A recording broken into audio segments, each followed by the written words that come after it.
In this video, I'm going to show you how to make a gingerbug from scratch. Now, if you don't know what a gingerbug is, it's basically like a starter for making ginger beer or other naturally carbonated drinks, which you've probably seen a lot of on my channel. But I constantly get asked questions about gingerbug making, which I can understand as a short video can't convey as much information as I would like. However, making a gingerbug is as easy as it gets, although I found some things can go wrong which are kinda out of our control. But there are things we can keep in mind to increase our success rate. Firstly, the main thing is to use a good quality organic ginger.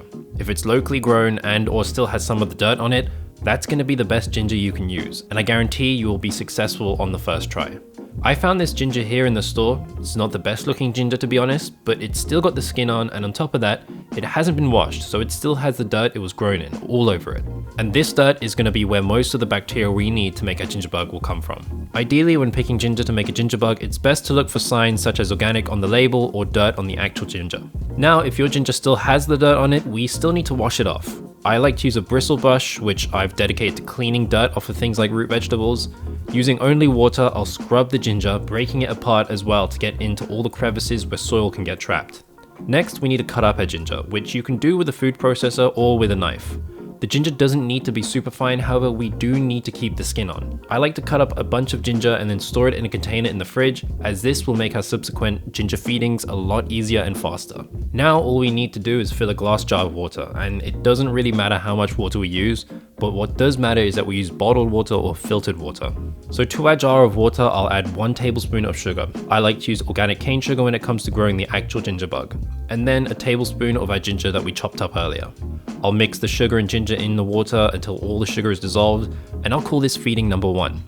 I'll leave this covered loosely at room temperature in a cupboard or kitchen counter until the next day.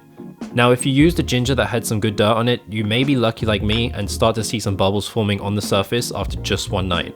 Now, this is a good sign that this gingerbug is coming along nicely, but we still want to keep feeding this a couple more days to allow this to grow a little bit stronger. Some of the things to look out for when growing a gingerbug is of course mold. If you see mold, then it's a fail and you'll have to throw your gingerbug out and start again.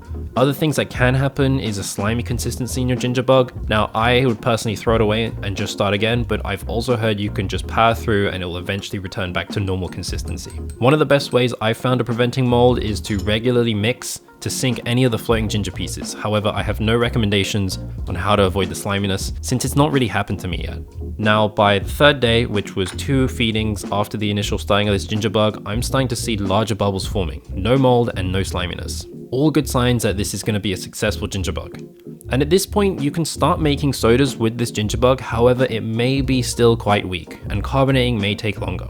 If you're not planning to use this gingerbug anytime soon, it's best to store this in the fridge and change the feeding routine to every week. If you want to see a basic recipe on how to make a soda with this gingerbug, you can check out this short video here, or check out my channel where I have dozens of gingerbug soda shorts. Or if you want to learn more about how to maintain your gingerbug long term, check out this video by clicking the link in the top of the corner or in the description of this video.